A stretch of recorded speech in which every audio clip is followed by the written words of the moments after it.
नमस्कार दोस्तों, पायस एस्ट्रो में आपका स्वागत है। सूर्य ग्रहण को किसी शुभ खगोलीय घटना के तौर पर नहीं देखा जाता। वर्ष 2022 में पहला सूर्य ग्रहण 30 अप्रैल 2022 को रात 12:15 से लग रहा है, जो 1 मई 2022 की सुबह तक 4:07 तक रहेगा। पंचांग के अनुसार 30 अप्रैल को वैशाख कृष्ण पक्ष की अमावस्या तिथि लग रही है और साथ ही शनिवार भी है। कुछ लोग इसे शनिश्चरी अमावस्या कहकर बुला रहे हैं। हालांकि अमावस्या कभी भी पड़े, इससे कोई फर्क नहीं पड़ता। इस वीडियो में हम आपको बताने जा रहे हैं कि सूर्य ग्रहण का आम जनमानस पर क्या प्रभाव पड़ता है, साथ ही किन राशियों के लिए यह खतरनाक है व उनके उपाय, वह कुछ उपाय जो हर सामान्य जन को करने चाहिए, तथा वह मंत्र जिनका जाप कर आप उन्हें सिद्ध कर सकते हैं सूर्य ग्रहण के समय। वीडियो अच्छा लगे तो लाइक जरूर कीजिएगा और पहली बार आए हैं तो सब्सक्राइब तथा बेल आइकन का बटन दबा दें। यह सूर्य ग्रहण भारत में दिखाई नहीं देगा, बल्कि यह अटलांटिक, दक्षिणी अमेरिका तथा दक्षिण पश्चिम हिस्से के प्रशांत महासागर में दिखाई देगा। इसलिए इसका डायरेक्ट असर नहीं पड़ेगा, लेकिन खगोलीय घटना होने के कारण इसका असर धरती के प्रत्येक प्राणी पर पड़ेगा। आपकी जानकारी के लिए बता दें कि सूर्य 14 अप्रैल 2022 से 15 मई 2022 तक उच्च राशि में यानी अपनी मेष राशि में होंगे। सूर्य पूरे ब्रह्मांड का पिता है और यह मेष राशि में उच्च का होता है। इसीलिए साल की शुरुआत यानी हिंदू नववर्ष की शुरुआत सूर्य के मेष राशि में पहुंचने पर होती है, यानी चैत्र प्रतिपदा तभी आती है जब सूर्य अपनी उच्च राशि यानी मेष में होता है। पौराणिक मान्यताओं के अनुसार राहु जब सूर्य पर हमला करता है तब सूर्य ग्रहण लगता है। इस बार सूर्य मेष राशि में है और राहु और सूर्य 15 तारीख तक मेष राशि में एक साथ रहेंगे, जिसके कारण कई लोगों को सावधान रहने की आवश्यकता है। इस वीडियो में आगे हम बताएंगे कि किन लोगों को सावधान रहना और क्या उपाय करने हैं। कुछ तो जनरल उपाय हैं जो सभी को करने चाहिए और कुछ राशि विशेष उपाय हैं जो आपको वीडियो के बीच में बता दिया जाएगा। आपकी जानकारी के लिए बता दिया जाए कि इस समय 3 राशियां सबसे ज्यादा प्रभावित हो रही है, मेष राशि, धनु राशि तथा कर्क राशि, और एक राशि वृश्चिक जो आंशिक रूप से प्रभावित हो रही है। यदि आप जानना चाहते हैं कि इनके क्या उपाय हैं तो नीचे डिस्क्रिप्शन में है, आप पर्टिकुलर वहीं जाकर अपना उपाय जान सकते हैं, या फिर पूरी वीडियो को देखकर ये समझ सकते हैं कि आपको पूरे परिवार के साथ और सामाजिक रूप से कैसे खुद को सेफ रख सकते हैं। जिन लोगों की कुंडली में पितृदोष है उन्हें सबसे ज्यादा सावधान रहने की जरूरत है। खतरनाक पितृदोष को एक बार समझ लेते हैं। आप अपनी कुंडली खोलिए, एस्ट्रोसेज करके एक सॉफ्टवेयर आता है या कोई भी सॉफ्टवेयर आप डाउनलोड कर लीजिए और उसके बाद उसमें अपना टाइम, डेट ऑफ बर्थ और प्लेस, ये 3 चीजें डालेंगे और उसके बाद कुंडली खोलेंगे और कुंडली खोलकर जो चार्ट दिखाई देता है उस चार्ट में आपको सूर्य ढूंढना है। अगर आपका सूर्य राहु के साथ बैठा है तो आपकी कुंडली में खतरनाक पितृदोष है। हालांकि हमने पितृदोष पर एक वीडियो बनाई है जिसका लिंक आपको डिस्क्रिप्शन में मिल जाएगा, आप चाहें तो उसे भी जाकर समझ सकते हैं। और चंद्र ग्रहण की रात को जो उपाय उसमें बताए हैं उन्हें भी कर सकते हैं। दोस्तों, इस बात पर चर्चा कर लेते हैं कि सूर्य ग्रहण आने पर वातावरण में क्या प्रभाव पड़ते हैं। सूर्य को सौर मंडल का केंद्र और जीवन तथा ऊर्जा का कारक माना गया है। सूर्य ग्रहण के समय अलग अलग सभ्यताओं में अलग अलग तरह के प्रिकॉशंस बताए गए हैं। जब सूर्य ग्रहण होने वाला होता है तो लगभग उससे 7-8 दिन पहले और 7-8 दिन बाद तक लोगों के स्वास्थ्य में परेशानियां आनी शुरू हो जाती हैं। जैसे लोग खुद को थका हुआ महसूस करते हैं, आत्मबल की कमी होती है। सलाह दी जाती है कि इस दौरान आप कोई महत्वपूर्ण निर्णय ना लें, क्योंकि दिमाग पूरी तरह से निर्णय लेने के लिए सक्षम नहीं होता है। इस समय दिमाग पर सबसे ज्यादा प्रभाव आता है, जिसके कारण मूड स्विंग होता रहता है और क्रोध बढ़ जाता है। इसीलिए कहते हैं कि वाणी पर संयम रखना चाहिए।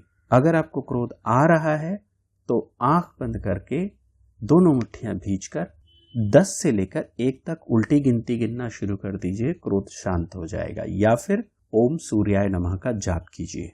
गर्भवती महिलाओं को इस समय बहुत सावधान रहना चाहिए, क्योंकि उनकी मनोदशा का सीधा सीधा प्रभाव उनके बच्चे पर पड़ता है। अभिमन्यु की कहानी सभी जानते हैं, तो इसीलिए सूर्य ग्रहण के समय पर, सूर्य ग्रहण से लगभग 7 दिन पहले और सूर्य ग्रहण के 8 दिन बाद, खास तौर पर गर्भवती महिलाओं को अपने आप को ईश भजन में या फिर ऐसे किसी क्रियाकलाप में खुद को व्यस्त रखना है जहां उन्हें मानसिक शांति प्रदान होती हो। सूर्य हड्डी यानी बोन मैरो और आंखों तथा लीवर का कारक भी कहा जाता है, जिसके कारण आपको बाइल जूस से संबंधित समस्या का सामना करना पड़ेगा, यानी पित्त की समस्या हो सकती है। लोगों के शरीर पर छोटे छोटे चक्तों की भी समस्या हो सकती है। आंखों की समस्या इसलिए हो सकती है, थोड़ा धुंधला दिखने की प्रॉब्लम भी आप फेस करेंगे, क्योंकि सूर्य आंखों का भी कारक माना गया है। वैसे भी बैसाख के महीने में कम भोजन खाने को कहा जाता है, क्योंकि इस समय बाहर उष्णता ज्यादा होने के कारण शरीर की उष्णता बैलेंस बनाने में लग जाती है, इसलिए बहुत सारी ऊर्जा खर्च होती है। अगर आप ज्यादा खाना खाएंगे तो आपके शरीर की ऊर्जा आपके खाने को पचाने में लग जाएगी, जिससे बाहर की ऊर्जा आपको प्रभावित कर सकती है और आप बीमार हो जाएंगे। इसलिए सुपाच्य तथा कम खाने की सलाह दी जाती है। सूर्य ग्रहण की स्थिति बनी हुई है तो आप ऐसा समझिए कि एक तो करेला और ऊपर से नीम चढ़ा, यानी कि आपको अपने लीवर का और आमाशय का खास ध्यान रखना है। यानी आपको खट्टी डकार की समस्या आ सकती है, साथ ही एसिडिटी की प्रॉब्लम आपको परेशान करेगी। हाँ, एक और चीज, आपको वायरल का भी ध्यान रखना है। मनोवैज्ञानिक प्रभाव को समझें तो खगोलीय घटना के अनुसार सूर्य और चंद्र के बीच में धरती होती है, जिसके कारण धरती पर दोनों तरफ का गुरुत्वाकर्षण लगता है। इसलिए लोगों में मूड स्विंग की समस्या सबसे ज्यादा होती है। इसी दौरान आप सड़कों पर सबसे ज्यादा लोगों को झगड़ा करते हुए देखेंगे और उन्माद भी देखेंगे। आपको अपनी जुबान और अपनी मानसिक स्थिति पर कंट्रोल रखना है। ग्रहण काल को लेकर प्राचीन ऋषि मुनियों का क्या कहना है? हमारे प्राचीन ऋषि मुनि सूर्य ग्रहण के समय भोजन करने को मना करते थे। उनका कहना था कि इस समय कीटाणु यानी सूक्ष्म जीवों का वर्चस्व होता है। खाद्य वस्तुएं, तेल आदि को एकत्रित करके रख देना चाहिए और किसी ऐसे स्थान पर छुपा देना चाहिए जहां पर विषाणु अथवा कीटाणु न पहुंच सके। इसलिए वह कुश के आसन पर सामान को रख देते थे और उसे कुश से ही ढक देते थे, ताकि बाद में इस कुश को ले जाकर फेंक दिया जाए। पात्रों में अग्नि डालकर उन्हें पवित्र किया जाता था। कहा जाता है कि गर्भवती स्त्री को ग्रहण काल में कभी सूर्य और चंद्र को नहीं देखना चाहिए। इसके दुष्प्रभाव से बच्चा अंगहीन या विकलांग या फिर गर्भपात की समस्या का सामना करना पड़ सकता है। इसलिए ग्रहण काल के समय गर्भवती महिला को अपनी नाभि पर तुलसी का लेप लगाना चाहिए या फिर गाय के गोबर का लेप लगाना चाहिए। अगर आपके परिवार में कोई भी गर्भवती महिला हो, माता या बहन हो, तो उनको आप तुलसी की माला पहना दे तथा तुलसी के पत्तों का लेप बनाकर उनके पेट पर और नाभि पर रखें। इससे बच्चे का स्वास्थ्य उत्तम होगा और इस सूर्य ग्रहण का प्रभाव उस पर कम पड़ेगा। ग्रहण लगने से पूर्व स्नान आदि से निवृत्त होकर ईश्वर का भजन करना चाहिए और इस समय मंत्र को सिद्ध करना चाहिए, क्योंकि यह समय मंत्र सिद्धि के लिए सबसे अच्छा माना जाता है। कहा जाता है कि इस समय जपे गए मंत्रों का 1,00,000 गुना ज्यादा प्रभाव होता है सामान्य जपे मंत्रों से। इसीलिए यदि आपको कोई गुरु मंत्र मिला है तो उसका जाप इस समय आप जरूर करें।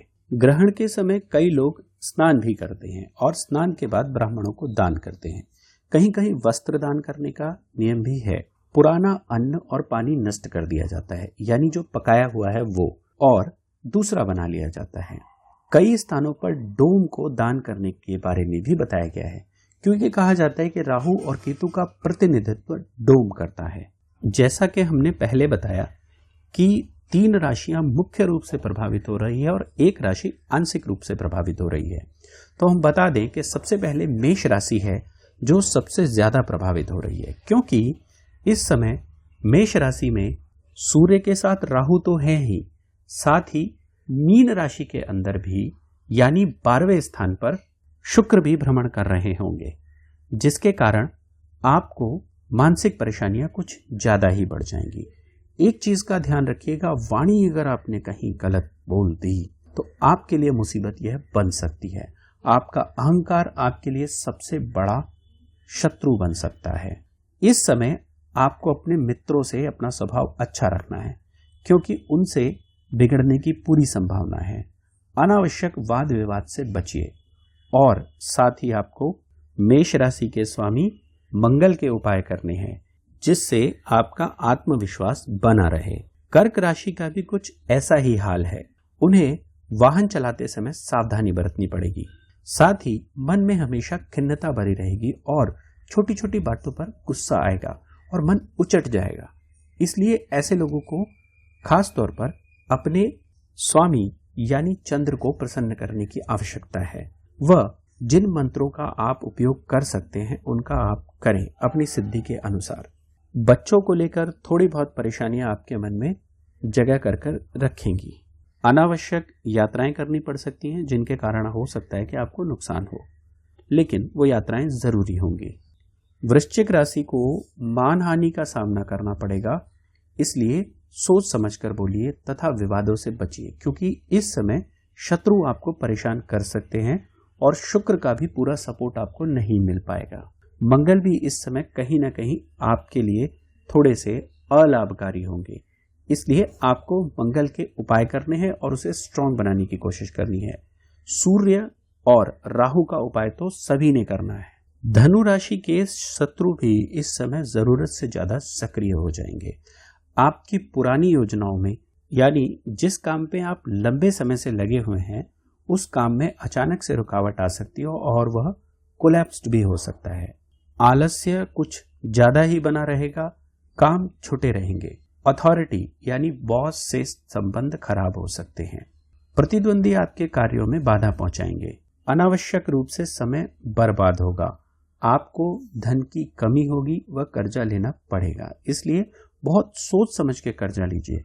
बस केवल 15 मई तक की बात है, इसे कैसे भी करके निकाल लीजिए, उसके बाद समय ठीक है। जैसा कि मैं आपको पहले बता चुका हूं कि ग्रहण काल में मंत्र सिद्ध करना सबसे उत्तम माना गया है, क्योंकि इस समय एक मंत्र का जप 1 लाख गुना हो जाता है। मंत्र सिद्ध करने के लिए आपको कौन से मंत्र सिद्ध करने हैं यह भी फाइंड आउट कर लीजिए। देखिए, इस समय माला की आवश्यकता नहीं होती है, इसलिए आप माला लेके जप नहीं करेंगे।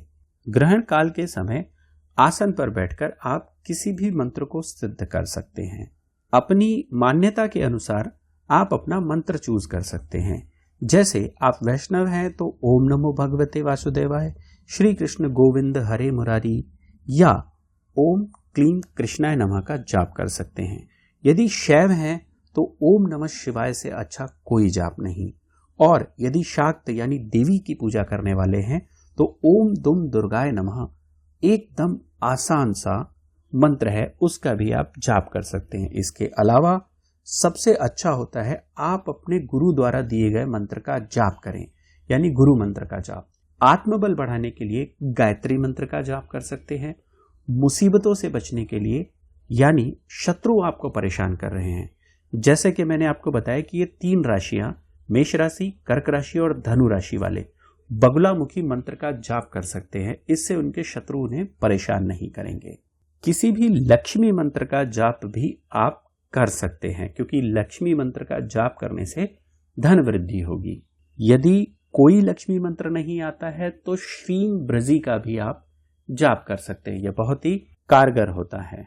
इस समय बहुत सारे सिद्ध पुरुष कई मंत्र सिद्ध करते हैं, जैसे सांप के कांटे का मंत्र, खोई हुई वस्तु प्राप्त करने का मंत्र, ततैया या बिच्छू के कांटे का मंत्र, हनुमान रक्षा मंत्र इत्यादि। धन्यवाद दोस्तों, हम इसी तरह काम की जानकारी लाते रहेंगे। वीडियो अच्छा लगा हो तो लाइक जरूर कीजिएगा।